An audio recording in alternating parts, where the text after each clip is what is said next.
Venga, pues a ver, ayer los niños mm, se levantaron de madrugada o se levantaron por la mañana muy temprano, corriendo a mirar debajo del árbol o donde dejen los regalos los Reyes Magos.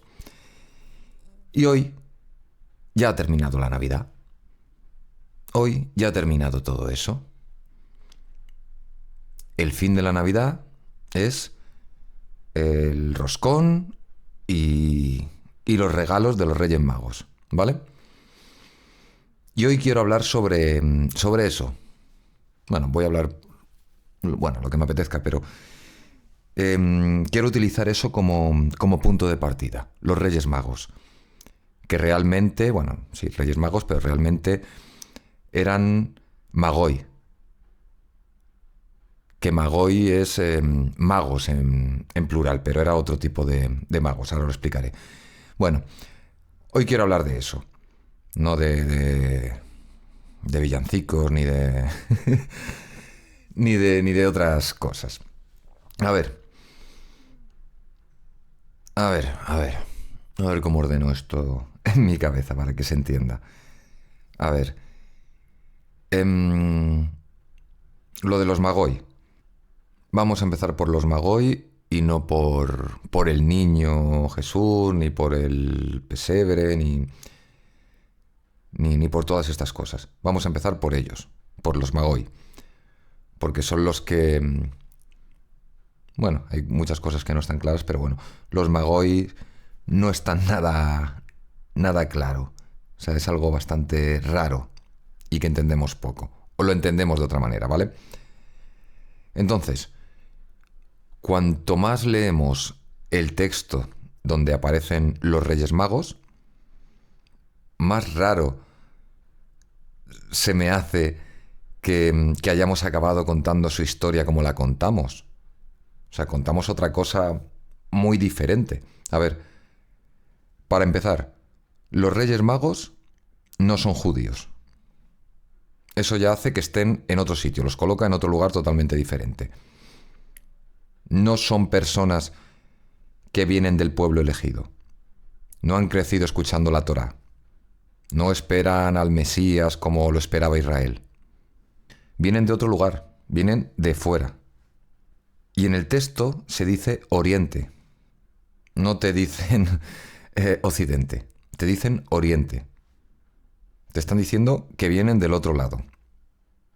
Puede ser de Persa o de Babilonia o de otros lugares que para un judío del siglo I pues estaban llenos de cosas rarísimas, como la astrología, los dioses, los cielos que se leen como si fueran libros o películas, los rituales, todo ese tipo de cosas extrañas. Y claro, aquí ya hay algo que puede incomodar un poquito a la gente. ¿El por qué? Porque los primeros que reconocen que ha pasado algo importante no fueron los que llevaban siglos esperándolo. Fueron unos tipos que lo que hacían era mirar las estrellas.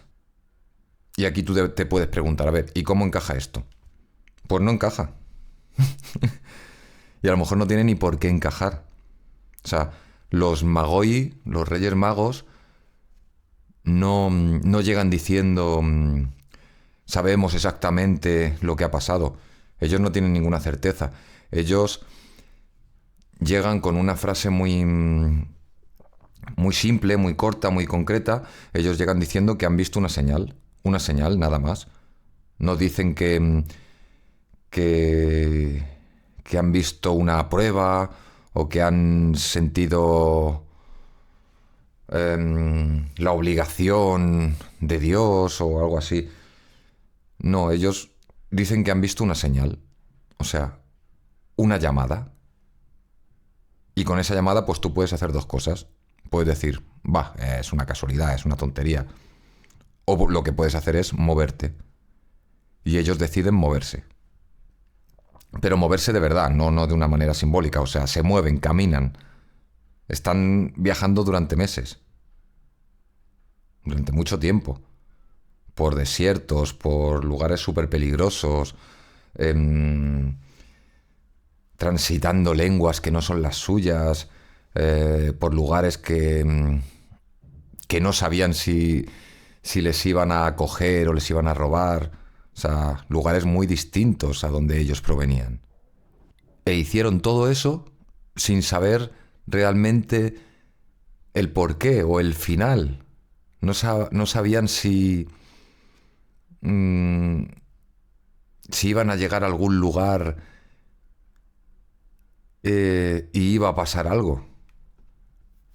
Los Magoi no saben si van a llegar a algo. Ellos no tienen ninguna garantía de que lo que han visto sea real.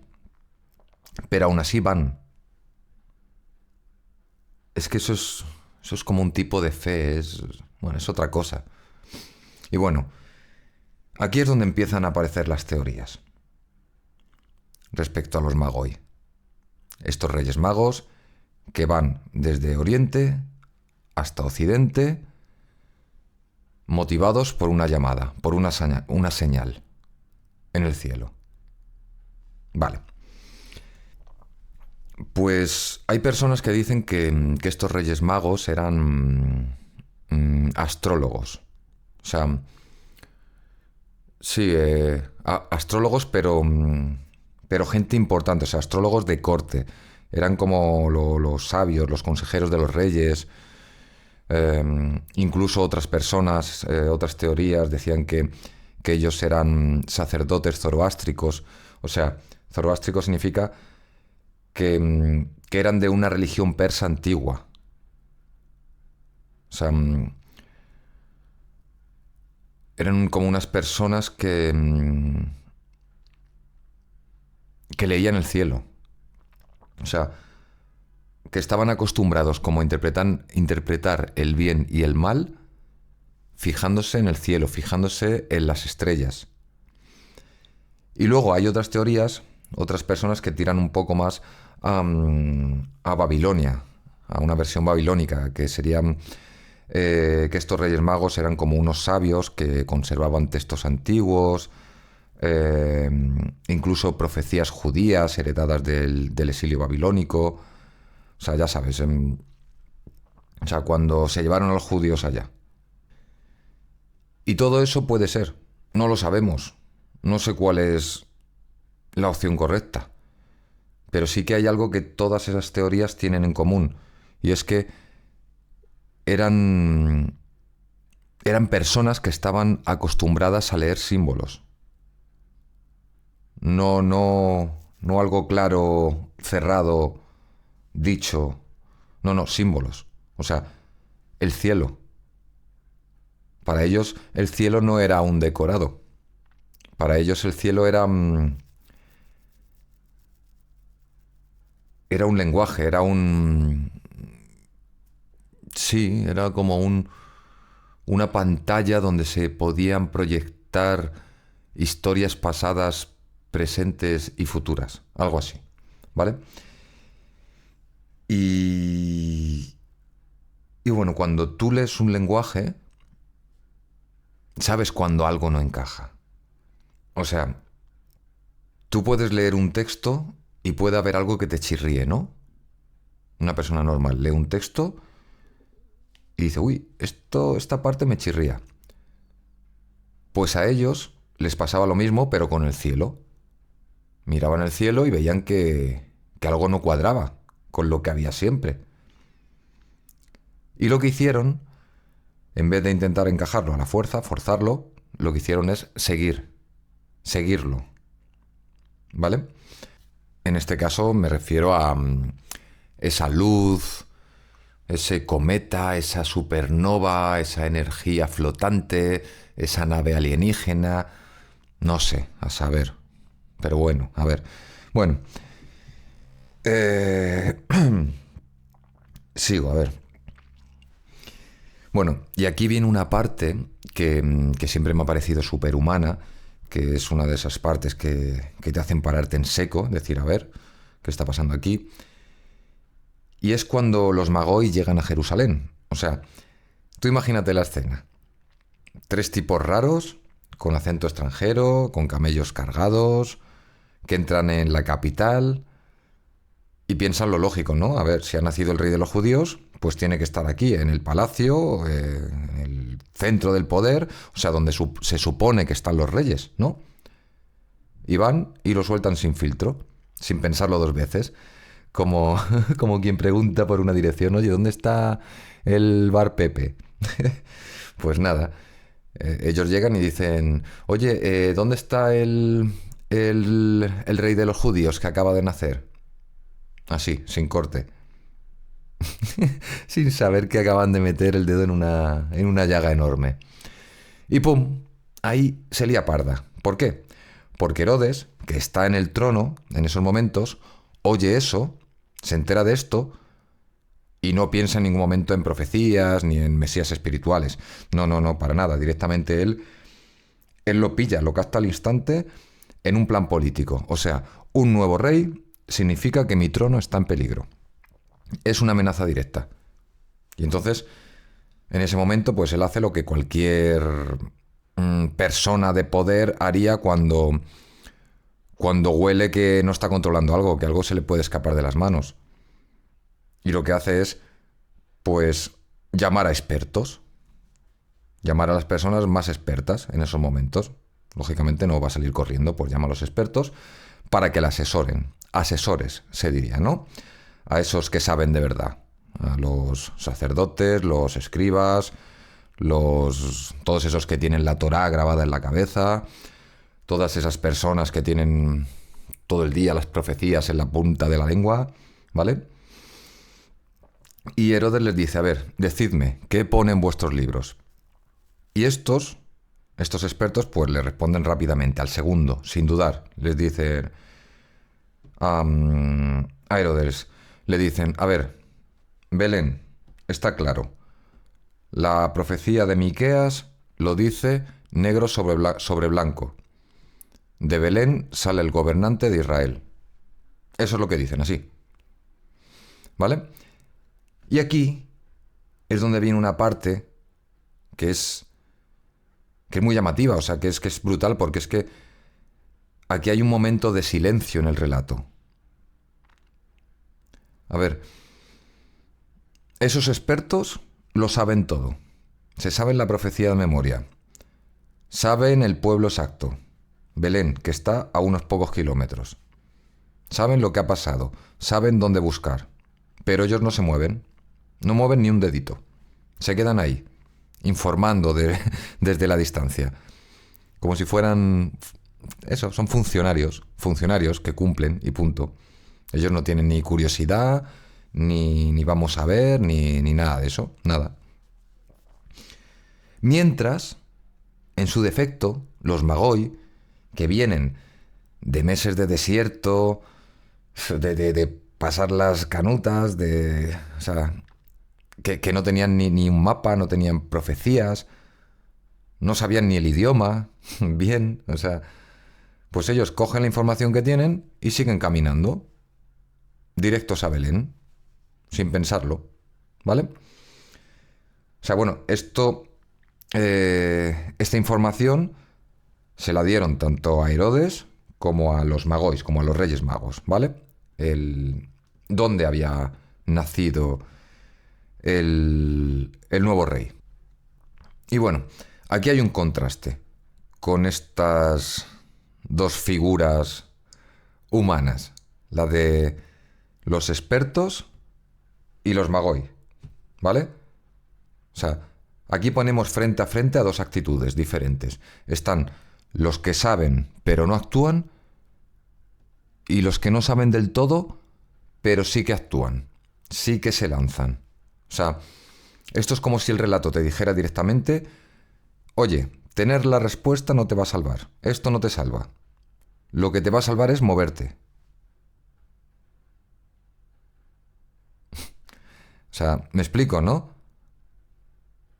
O sea, esto puede ser fastidioso, claro, porque es que nos hemos pasado la vida pensando que saber ya es suficiente.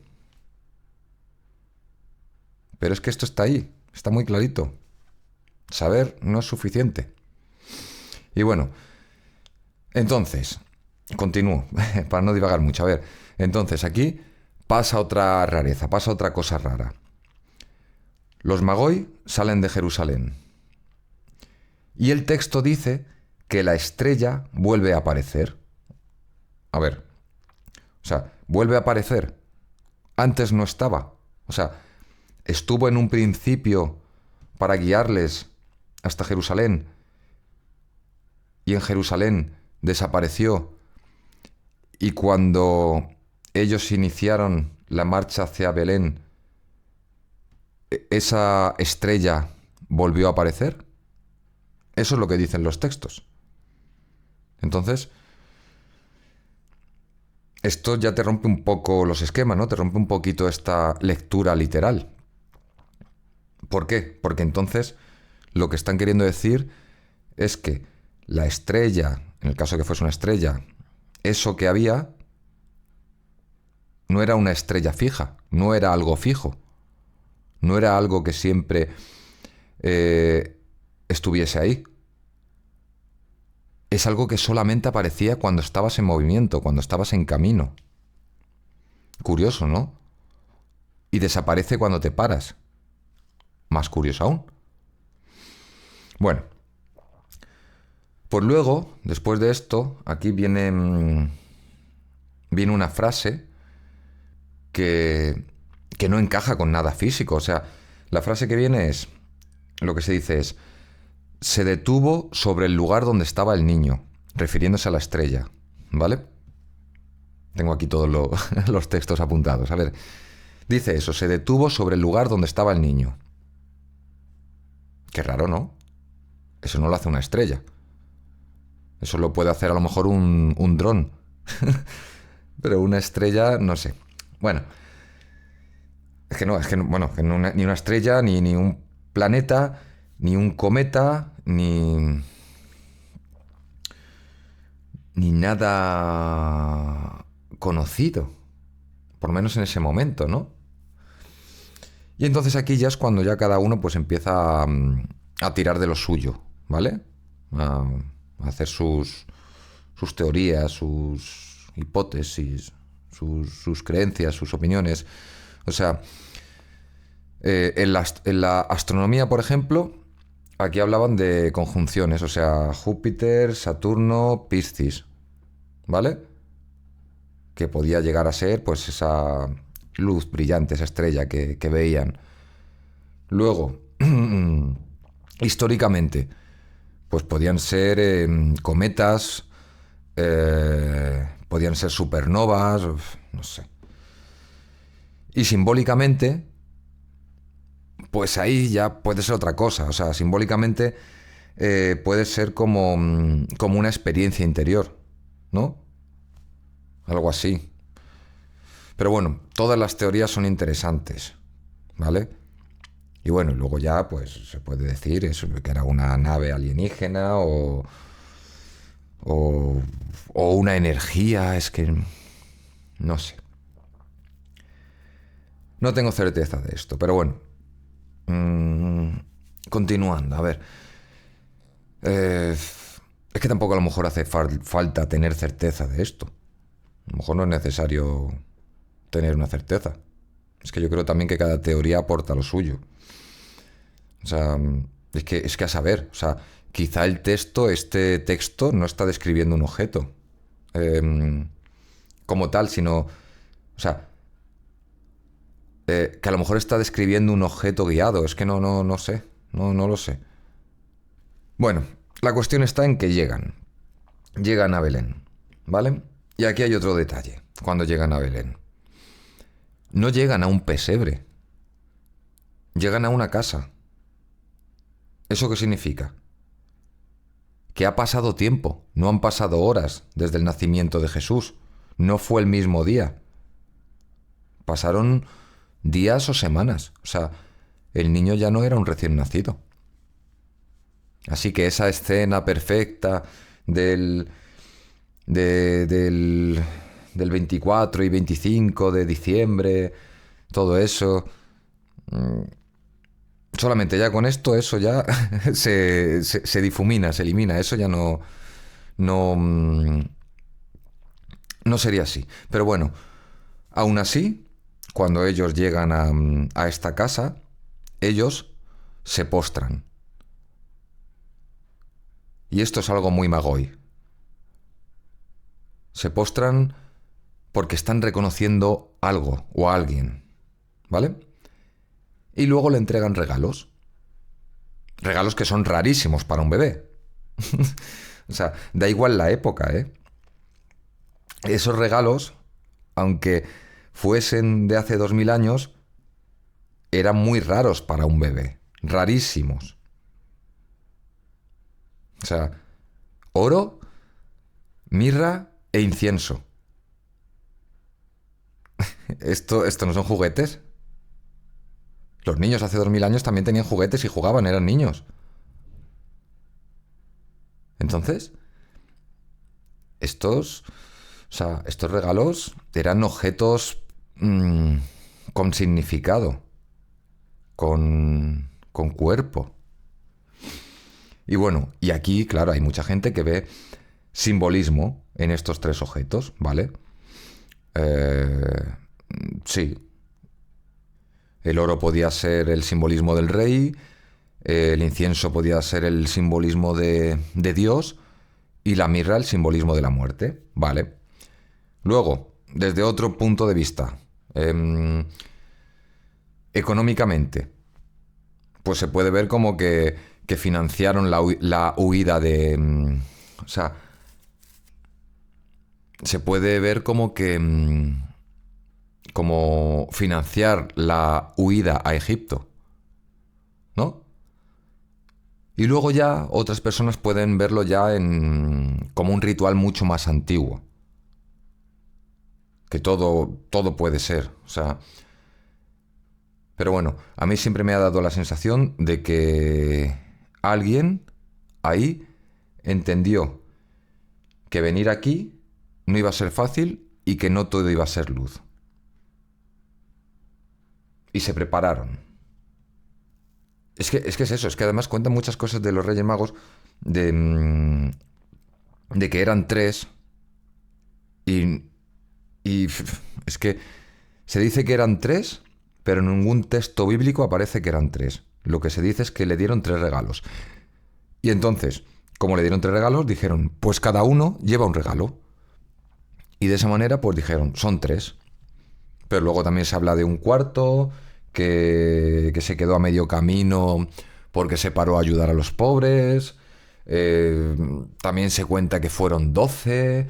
También se cuentan que fueron 14.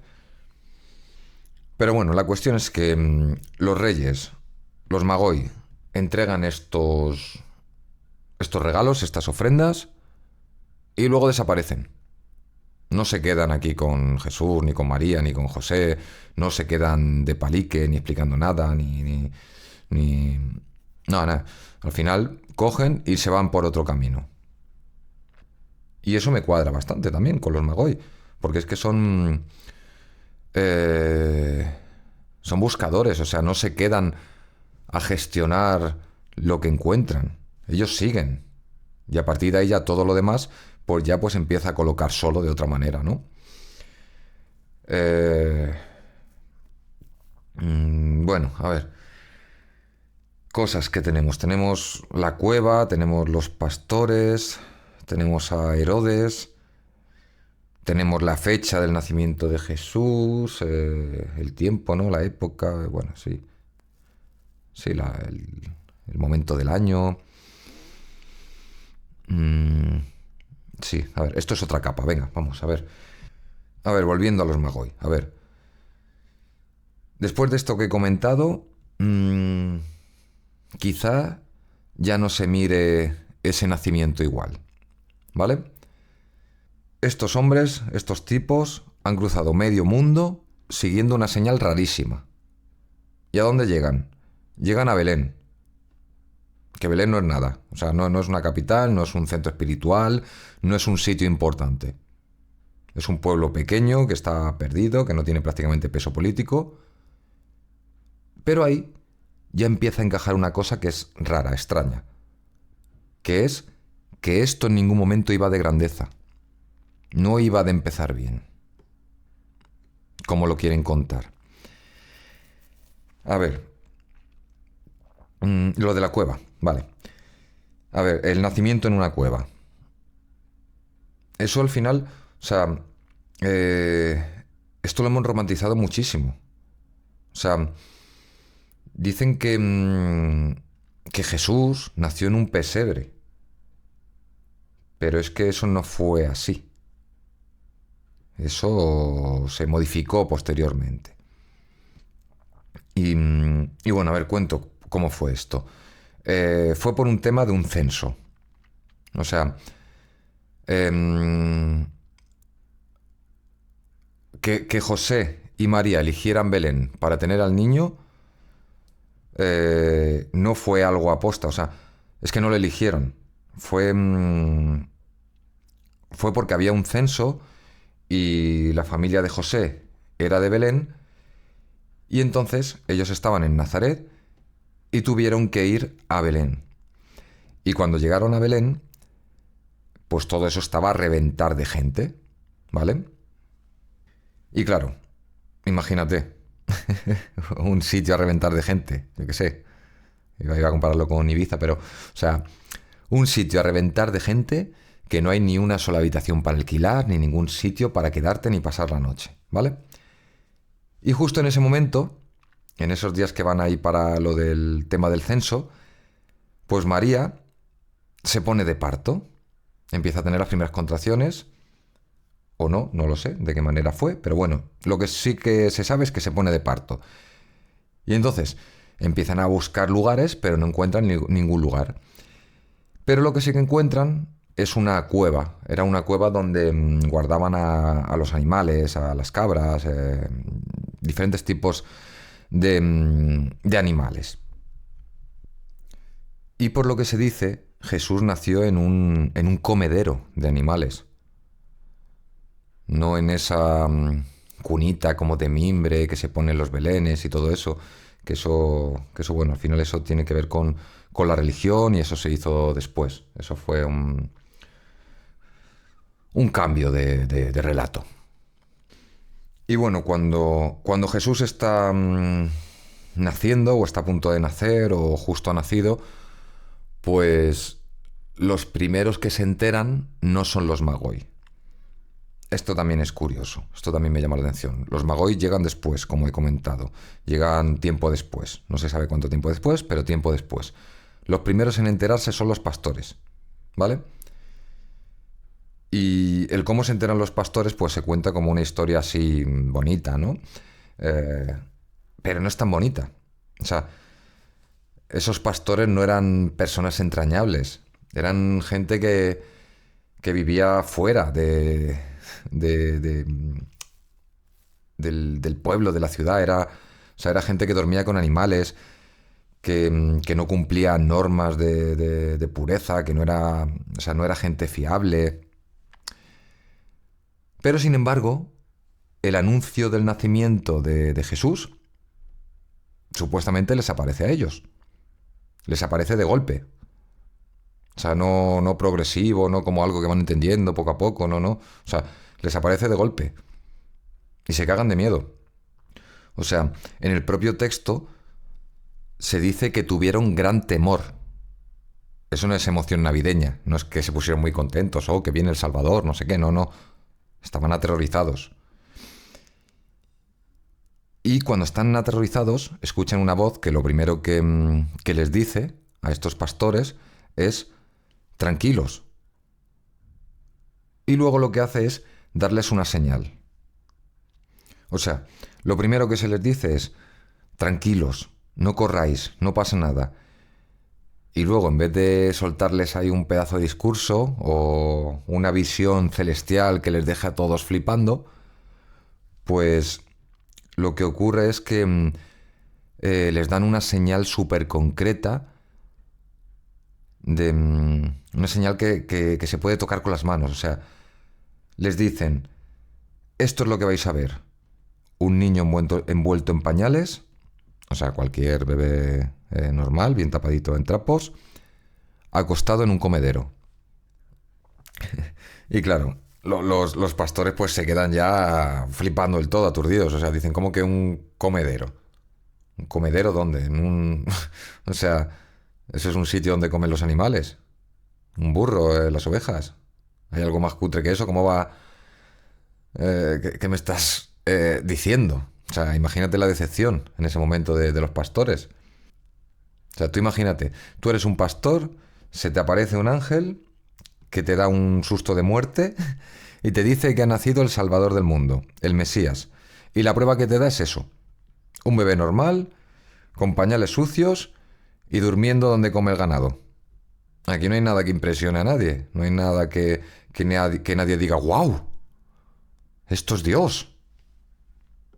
Es casi como si un ángel les estuviera como vacilando. O sea, eh, bueno, no vacilando, o sea, realmente como si le estuviera diciendo, oye, pastorcillos, si venís buscando espectáculo o un milagro con efectos especiales, pues aquí no lo vais a encontrar. Esto es lo que hay.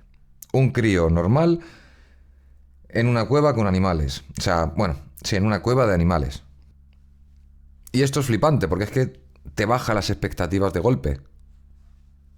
Ya no estás pensando en que vas a tener una grandeza visual, ni tienes razones para alardear, ni para presumir, ni nada de eso.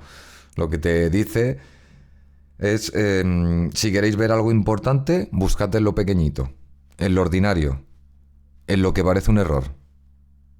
¿No? O sea, como cuando esperas un regalazo en Reyes y te dan calcetines. Pero luego acabas dándote cuenta de que los calcetines eran lo que más necesitabas y que son súper prácticos y que te vienen súper bien en tu día a día. Y que si no te los hubieran regalado, te los hubieses comprado tú. ¿No? O sea, ahí está el truco del relato. Este relato lo que hace es obligarte a replantearte quién eres. Obligarte a replantear qué es grande de verdad. Obligarte a replantear qué es lo que consideramos mejor o peor. ¿Vale? Y bueno, respecto a lo de los pastores, los pastorcillos, a ver, aquí hay tropocientas mil interpretaciones. Hay quien dice que estos pastores pues que cuidaban ovejas para el templo y que por eso eran personas importantes, ¿no? Entre comillas. Luego hay otros que simplemente eran los que estaban más cerca de esa cueva, de ese lugar. Y luego hay otros que entienden, que leen que aquí hay un mensaje social clarísimo, pero clarísimo. No sé. Yo no sé cuál es la correcta. O sea, igual todas son un poco correctas. No lo sé. Pero lo que sí que está claro es que el anuncio de la llegada del Mesías, de la llegada del Salvador, de la llegada del Rey, de la llegada del Cristo, en ningún momento empieza ni en el centro, ni en el palacio, ni en nada grandioso, ni en nada increíble. Empieza fuera de la cajita, empieza fuera de los márgenes, fuera de los márgenes. Y luego eso se repite todo el rato en esta historia. ¿No? ¿Cómo podemos juntar? A ver, pastores y los Magoi. Porque el tema era los Magoi y y me he ido a los pastores. A ver, pastores y Magoi. Los pastores y Magoi no se parecen en nada. O sea, unos son gente de campo, que son personas locales, que son personas pobres, y luego los otros, los Magoi, son sabios, son personas extranjeras, son personas con recursos, son personas con cultura, son personas con tiempo, ¿vale?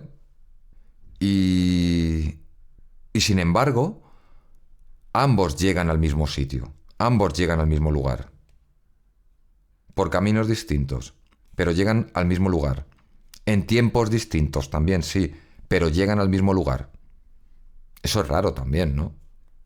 O sea, este relato también te está diciendo que no hay una sola forma de llegar, que no hay una sola forma válida, que no todo el mundo entra por la misma puerta, que unos llegan en un momento y otros llegan en otro momento, pero que cualquier momento es perfecto. O sea, hay unos que tardan no sé cuántos meses en llegar, pues porque están siguiendo una señal en el cielo. Y luego hay otros porque de repente en sus labores, en sus quehaceres, se les aparece un ángel y les dice que ha nacido el Salvador y que es un niño que está en un comedero de animales. Y ambos son válidos, ambos caminos son válidos. Y mientras tanto, el poder, Herodes, el poder es que reacciona como siempre. Herodes en ningún momento tenía ni la más mínima intención de comprender nada. Él solamente quería controlar.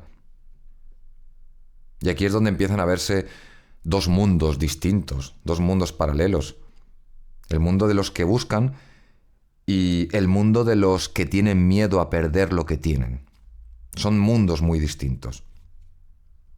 Y eso en algún momento, ¡pum!, estalla. Pero bueno, todavía no. Todavía estamos en, en otra parte. A ver, estamos todavía en la parte donde todo parece más pequeño. Eso, pastorcillos, esta cueva, estos extranjeros, magos que llegan tarde, ¿vale? Aquí todavía nada parece tan importante. Nada es tan preocupante para Herodes ni para el mundo, ¿vale? Pero ya se está empezando a mover todo. La semilla ya ha iniciado su proceso. Y... vale, sí, seguimos con Herodes. A ver, figura también peculiar. A ver, en esta parte de la historia aparece Herodes. Y cuando aparece Herodes, todo cambia, ¿vale? Porque hasta ese momento todo era... era raro, pero era así como más pequeño, ¿no? Más desordenado, más tranquilo, ¿no? Vale. Y Herodes era el poder. Y el poder, como he dicho anteriormente, cuando oye la palabra rey, directamente, ¿qué es lo que escucha? Amenaza. Y esto es importante que lo entendamos. Es que si no, Herodes, si no entendemos esto, Herodes queda como un villano, como el malo de yo qué sé, de cualquier película Disney. Y no lo es. O sea, Herodes era una persona muy inteligente. Herodes era un estratega. Herodes era un político. Herodes no era un zumbao. Herodes no era... no diría que era una mala persona como tal. Herodes no reacciona impulsivamente. Herodes primero escucha, luego pregunta, luego calcula. Y bueno, esto lo hace peligroso, lo hace bastante peligroso. Y es que es eso, cuando Herodes llama a los escribas, a los sacerdotes, a los profetas, no les llama para debatir con ellos. Él llama a estas personas para confirmar algo que él ya sospecha. Y ellos lo que hacen es darle la información, ¿vale? Y la información que le dan es eso, Belén, justo, el rey de los judíos, ¿no? Y aquí es donde,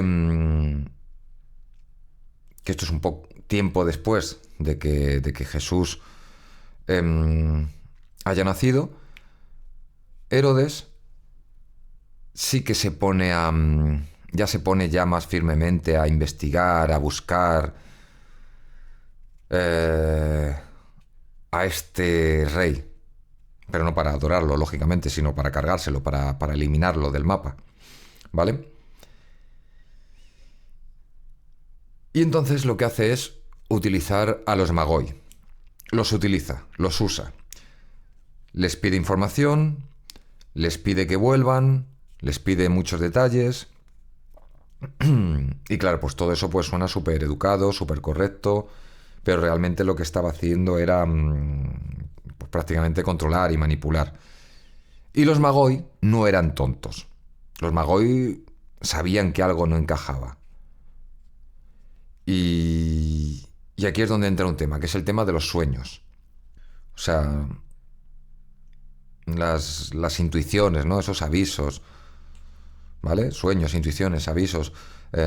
No nada claro, no una orden escrita, no una prueba, no algo palpable, ¿vale? Y aún así, los Magoi cambian de camino. En ningún momento se rebelan contra Herodes. Ellos simplemente lo que hacen es no volver. No vuelven a hablar con Herodes. ¿Y eso qué hace? Pues desencadenar todo lo demás. ¿Y qué es todo lo demás? Pues uno de los momentos más duros, más chungos, más... O sea, aquí viene la matanza, que muchas veces se intenta suavizar o pasar rápido, ¿no? Por ello, pasarlo por alto, prácticamente omitirlo. Porque claro, eso rompe el tono de esta historia, de este relato. No es una anécdota, es algo que ocurrió. Entonces, esto que ocurrió es la relación del poder cuando pierde el control del relato. O sea, a ver, Herodes no sabe quién es el niño. Herodes no sabe dónde está el niño. Herodes no puede localizar al niño. Y entonces, pues claro, hace lo único que puede hacer alguien así, como él, que es ampliar el radio. Y lo amplía durante 2 años. Pero claro, es que a saber, o sea, si Herodes habla de 2 años, quizá los Magoi es que no llegaron ni días, ni semanas, ni meses después. Quizá llegaron mucho después. Es que no se sabe exactamente cuándo llegaron. Pero hay muchas cosas que no encajan. Pero claro, sí que encaja lo de la casa, en vez de ese pesebre, cueva, eh, ese niño que ya no era un recién nacido, todo eso encaja, ¿vale? Entonces, todo esto ya nos desmonta esa postal y esa estampita navideña del Belén. O sea, es que aquí ya no vemos esa imagen, ya no es una foto fija, ya es un GIF o un vídeo, ya es un proceso. Es que es eso, todos estos datos sueltos que están por ahí, al final te desmontan esa escena fija que tenemos en la cabeza desde que somos niños. Parece ser que pasan meses o años, no sé. O sea, te hablan ya de un niño que camina, de un niño que balbucea y de una familia normal en una casa normal. Y bueno, lo de la matanza. A ver, la matanza de Herodes. La matanza de Herodes. Niños destripados, madres gritando. Qué chungo, ¿no? O sea, es que... Es que claro, a ver, ¿qué haces con eso si crees que todo es plan divino, que Dios lo tiene todo controlado? O sea, a ver, aquí hay dos opciones. O sea, una, o intentamos justificarlo, que era totalmente necesario para un plan mayor, o sea, que Dios permite el mal para un bien mayor, que esto suena fatal, como cuando alguien te dice que un accidente era la voluntad de Dios. O la opción dos, que es negarlo, es decir, eso no pasó, eso es exagerado, eso es solo un cuento. Pero es que no era solamente un cuento, eso está escrito, está en Mateo 2. Eso no es algo que nos estemos inventando en estos momentos. Y de estas dos opciones, a mí por lo menos ninguna me encaja del todo, no me encaja muy bien. Y el texto del que se habla esta situación en ningún momento justifica la violencia. En ningún momento dice, tranquilos, esto es algo que tenía que pasar por la voluntad de Dios. O sea, no, o sea, lo que hace es mostrarla simplemente, así en crudo. Algo tan claro como ha nacido alguien que amenaza el status quo. Y eso no todo el mundo lo va a querer celebrar. Algunos van a querer matar a esa persona.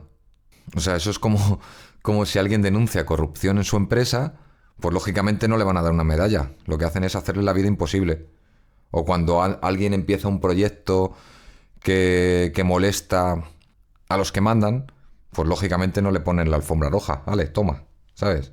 No, lo que hacen es buscarle las cosquillas. Y el relato que existe no da ninguna explicación teológica perfecta. Lo único que hace es decirte, mira, esto es el mundo real. El cambio duele, el cambio provoca violencia, pero siempre hay algo que sobrevive. Y bueno, mientras tanto, a ver, José, el padre de Jesús, o padre adoptivo, llamadlo como queráis. Vale. A José se le aparece un ángel en un sueño, o no sé si fue un sueño o una... no lo sé, pero bueno, se le aparece un ángel que le dice, levántate, coge al niño, coge a su madre y huye a Egipto. Porque Herodes está buscando a ese niño para matarlo. Y entonces lo que hace José es rápidamente, por la noche, se va. Se marcha junto a su mujer y a su hijo. Y a ver, esto. Egipto. ¿Por qué Egipto? Le podría haber dicho cualquier otro lugar del mundo. Pero no, el ángel le dice Egipto. ¿Egipto por qué? Egipto justo es donde los israelitas estuvieron esclavizados 400 años. Fue el lugar del que Moisés los sacó con las 10 plagas, con el mar abierto en dos. Era símbolo de opresión. ¿Y ahora qué? ¿A dónde huye esa familia sagrada? A Egipto. Justo ahí, al enemigo histórico. No se va a otro lado. O sea, es como si Franco se escondiera en Argelia. o los republicanos en el cuartel de Franco. Esto llama la atención también, ¿no? O sea, el texto lo hace a propósito. Esto no es casualidad. O sea, ese texto está diciendo... esto dialoga con toda la historia de Israel. Nada está suelto. Todo está conectado. ¿No? Y bueno, a ver, respecto a lo de los sueños, las revelaciones, todo eso, las apariciones, a ver, es que si nos paramos a pensarlo por un momentito, nada es tan grande, o sea, no hay ejércitos angelicales bajando del cielo con espadas y con pelo largo, rubio y con túnicas blancas o cosas así, no hay muros de fuego protegiendo la casa de Jesús o el pesebre o la cueva. No hay algo así súper espectacular. Hay un pedazo milagro que pare las manos de Herodes o que aparezca un gigante que se cargue a... No, al final hay cosas como pequeñas, simbólicas. Hay avisos en sueños. Luego hay una huida nocturna. Y hay un cambio de ruta improvisado. ¿No? Y esto yo creo que conecta muy bien y muy directamente con los Magoi, ¿no? Con estos Reyes Magos de los que he hablado al principio. O sea, ¿qué hicieron ellos cuando Herodes les pidió que volvieran a informar? Pues también tuvieron un sueño, también cambiaron de camino, no se enfrentaron al rey ni a los ejércitos, simplemente pues no jugaron a su juego. Se fueron por otro lado, desaparecieron, así. O sea, esa es la táctica que tiene este relato. O sea, no ganas al poder directamente, no le das esa batalla frontal que el poder quiere. Lo que haces es quitarle el juego. Lo que haces es moverte cuando él no mira. Lo que haces es cambiar de ruta cuando él está calculando. Lo que haces es sobrevivir. Y bueno, a ver. El niño, Jesús, ya crece, empieza a crecer poquito a poco, mientras pasa todo esto que estoy comentando, de Herodes, los reyes, tal cual, la huida, tal. Bueno, el niño crece, dice sus primeras palabras, empieza a gatear. Y Herodes se muere. Se muere de su enfermedad. O sea, su enfermedad era era del riñón, era una insuficiencia renal crónica que tenía. Bueno, y se muere de esa enfermedad, ¿vale? Y el relato sigue hacia adelante. Muere Herodes, pero el relato sigue, ¿vale? Pero claro, la marca de conflicto, de no armonía, ya está puesta desde el día uno en esta historia. Hay una marca de tensión, hay una marca de huida, aunque Herodes muera poco después. Y ya solamente yo creo que esa marca, esa tensión, esa falta de armonía, todo eso ya está desmontando de un plumazo todas las navidades de postal bonitas, todas esas historias de paz en la tierra, todas esas eh, parafernalias. Todo eso al final se queda en la superficie. Y vale, a ver, hablando de parafernalias y todas estas cosas, vale. Llegamos a los regalos. Los regalos. ¿Qué son los regalos? Pues los regalos son detalles, ¿no? Presentes que te hacen. Pueden ser detalles bonitos, cosas prácticas que te vengan bien, cosas decorativas. Pero en el caso de los Magoi, eran regalos rarísimos, como he dicho. O sea, es que nadie va a ver a un niño pequeño y piensa, perfecto, mira, tienes toda la cara de que te voy a regalar oro, incienso y mirra. El mejor regalo que te puedo hacer. Eso no es natural, eso no es instintivo a nadie, eso no es tierno, eso no es infantil. Eso son regalos muy pensados. Son regalos que tienen mucha intención. Es que no sé, es que la mirra en esa época se utilizaba para ungir cuerpos, o sea, para conservar cuerpos, para preparar la muerte. Y no sé, traer eso a la casa, o sea, a una casa con un niño, para hacerle esos regalos a un niño, pues para mí no es muy optimista. Para mí no era una celebración de que ha llegado el Salvador. No sé. No sé, no sé. O sea, es que es extraño. O sea, es como si los Magoi supieran que lo que viene o su misión iba a necesitar unos recursos concretos. Iba a necesitar también un tiempo concreto. Es que esos regalos, si fue así la cosa, eran regalos prácticos. No sé. Es que... Es que esto se puede alinear... O sea, el oro, incienso, la mirra. Es que esto no es algo inocente. Esto es algo espiritual. Esto es algo que te puede llevar incluso a la vibración, a las frecuencias, a los chakras. O sea, si Jesús encarnó en la tierra siendo un ser tan puro, tendría que vibrar en una frecuencia brutal. O sea, una frecuencia que emitiría mucha luz. O sea, que incluso un cuerpo humano no lo soportaría. O sea, no soportaría esa energía. Y estos regalos que los reyes llevan,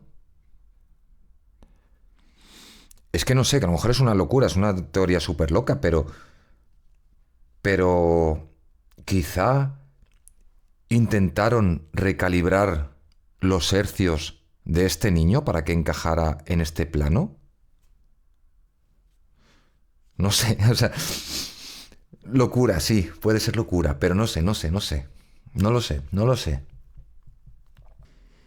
No sé, no sé. O sea, aquí lo que yo puedo ver ahora mismo, o sea, el conflicto que hay, yo creo que está entre creyentes y no creyentes. O sea, Está entre los que necesitan que todo encaje y los que aceptan moverse aunque no encaje. Como hicieron los Magoi y como hizo esta familia sagrada. No sé. No sé, lo que sé es que para mí la Navidad, leída así, si te pones a leer toda esta historia y todo esto y luego lo contrastas con lo que estamos haciendo, pues la Navidad no es el inicio de una historia bonita. O sea, no es eso. Al contrario, desde el principio ya te están diciendo que esto no va a funcionar como tú esperas. Si el Salvador y el Rey de Reyes ha nacido en un comedero. Y si intentamos suavizarlo, si intentamos ordenarlo demasiado, si intentamos convertirlo en una estampita, en una postal navideña, pues claro, se pierde lo importante, se pierde la verdad, entre comillas. Y por último, venga, bueno, hablando de estas fechas, y bueno, y del nacimiento de Jesús. Que yo no sé nada, ¿eh? Yo no sé nada, yo solo lo sospecho y bueno, pero que bueno, a ver, el nacimiento de Jesús, cada uno puede pensar lo que quiera, hay una fecha clara tradicionalmente que se dice que es, y si te dicen que es posible que sea otra fecha, pues a lo mejor pues tú te molestas, te incomodas, pero bueno, eh, es que no sé exactamente el día, no sé exactamente el año, no sé exactamente la estación, no sé exactamente cuándo nació ni la hora. Pero puedo sospechar o puedo intuir que posiblemente fue o en primavera o en otoño.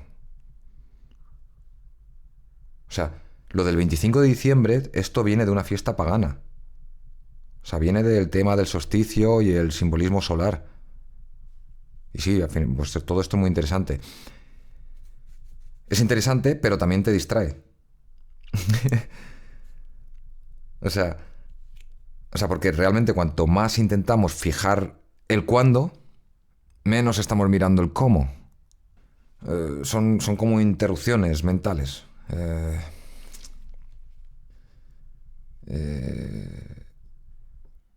es que da igual. Es que da igual. Podría ponerme aquí ahora a decir por esto, por lo otro, creo que es esto, creo que es lo otro. Pero es que creo que da igual la fecha exacta. Yo con lo que me quedo es con lo de los Magoi, que no saben cuándo llegarán. Lo de los pastores, que no saben qué se van a encontrar. Me quedo con José y su sensación de no saber cuánto va a durar esa huida.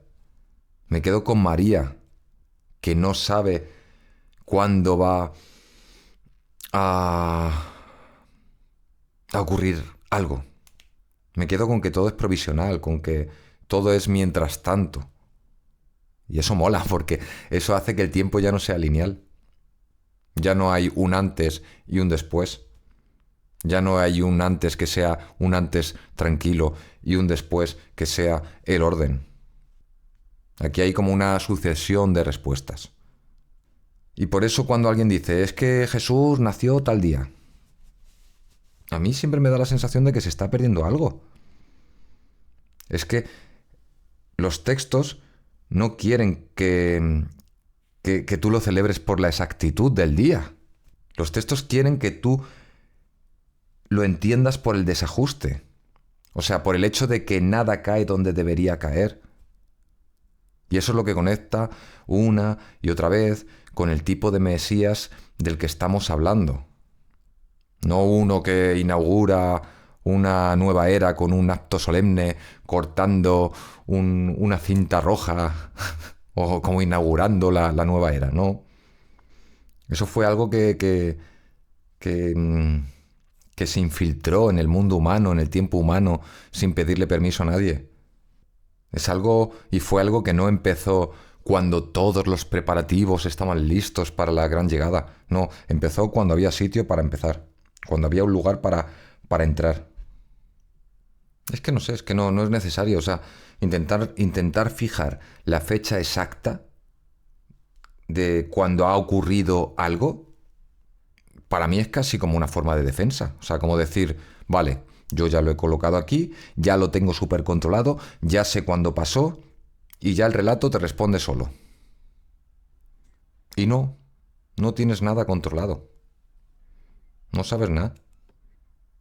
Es que da igual, el tiempo, los años, los días, las fechas concretas.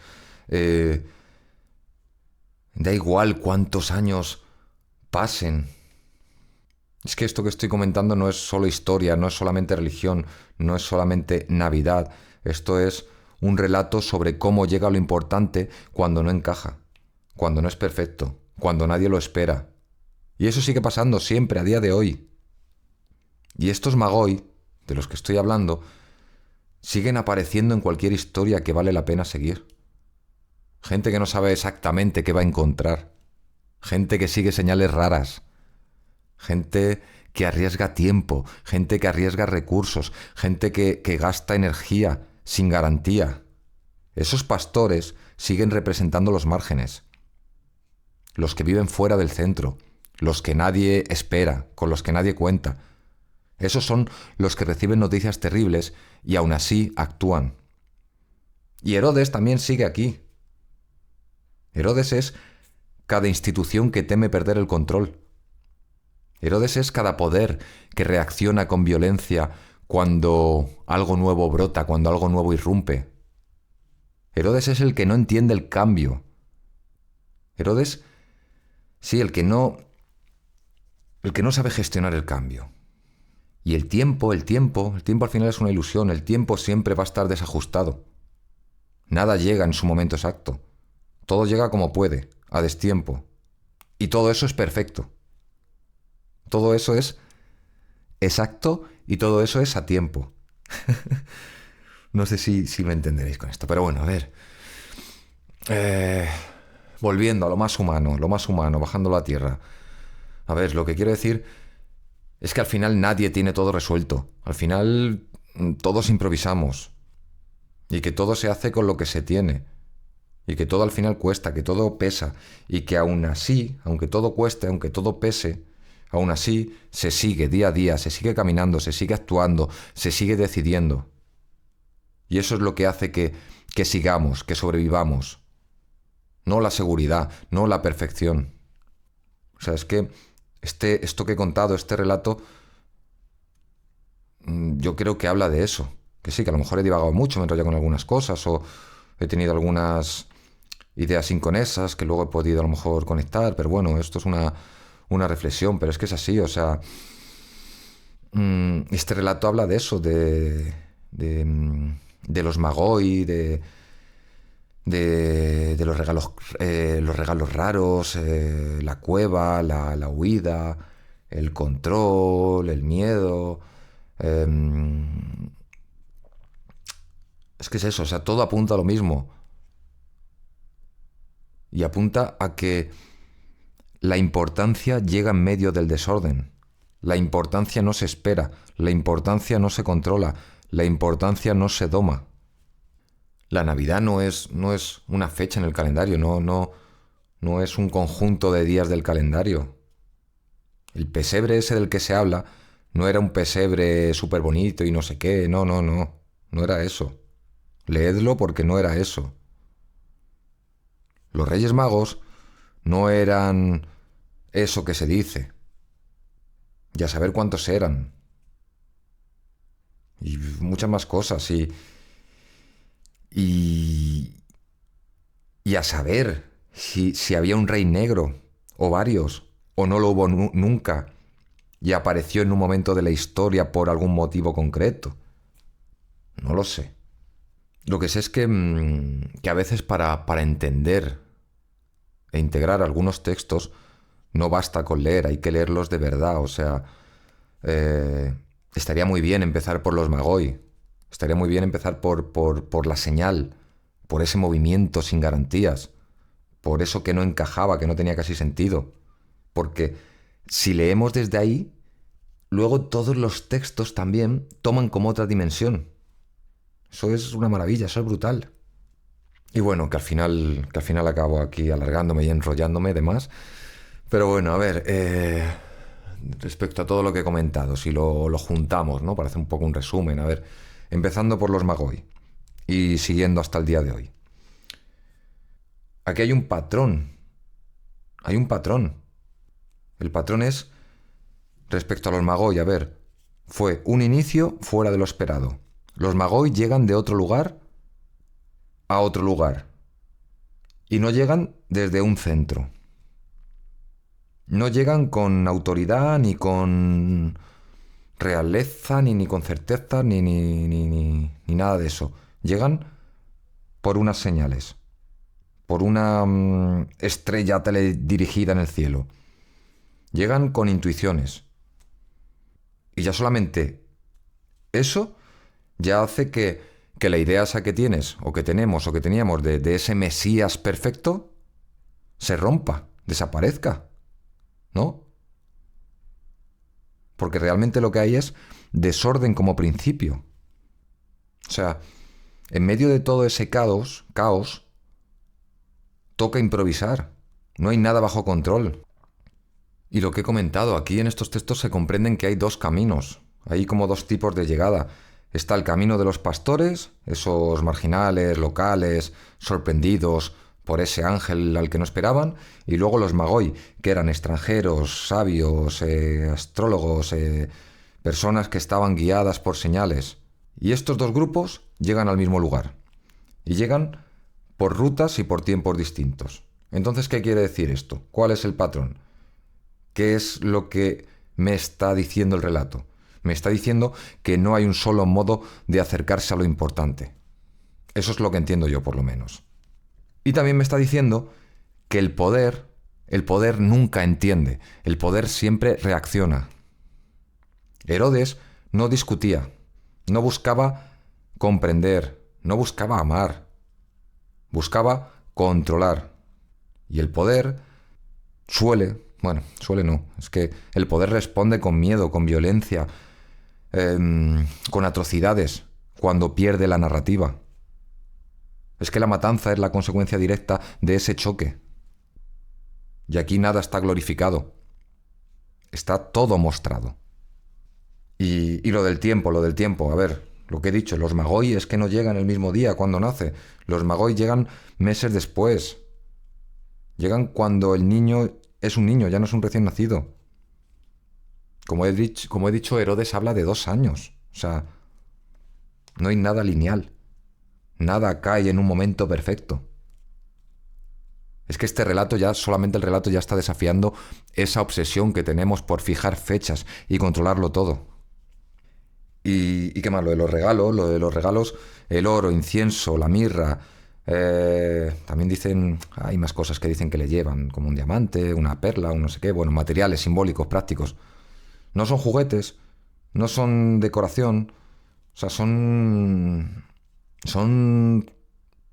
no son regalos, como tal, ¿vale? Y ya está. Y es que es eso, o sea, prácticamente todo esto que sucede en este relato es algo superhumano y que se puede traer a la vida moderna. Todo esto pasa en lo cotidiano, todo esto pasa en lo real. ¿Cuántas veces no nos ha tocado improvisar? ¿O cuántas veces hemos sentido una llamada y no nos hemos movido? O al contrario, y si lo hemos hecho. Es que es eso, o sea, es que cualquier persona que siga señales raras, que actúe sin certezas, que sepa improvisar ante lo inesperado, que se enfrente al poder que no entiende, es que ya está dentro de esta historia. Es que es eso, cualquier persona que alguna vez haya seguido una señal rara que no entendía del todo, cualquier persona que se haya atrevido a actuar sin certezas, sin un mapa claro, que haya improvisado, que alguien que no entienda lo que está pasando y que reaccione con miedo, como hizo Herodes. Es que cualquier persona que haya vivido, pueda vivir cualquier cosa de este tipo, ya está viviendo los Magoi.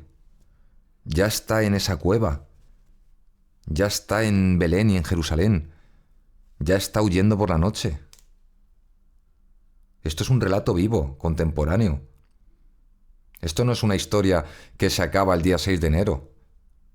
Esto es una historia que te está pasando ahora mismo. Aquí, ahora y a ti.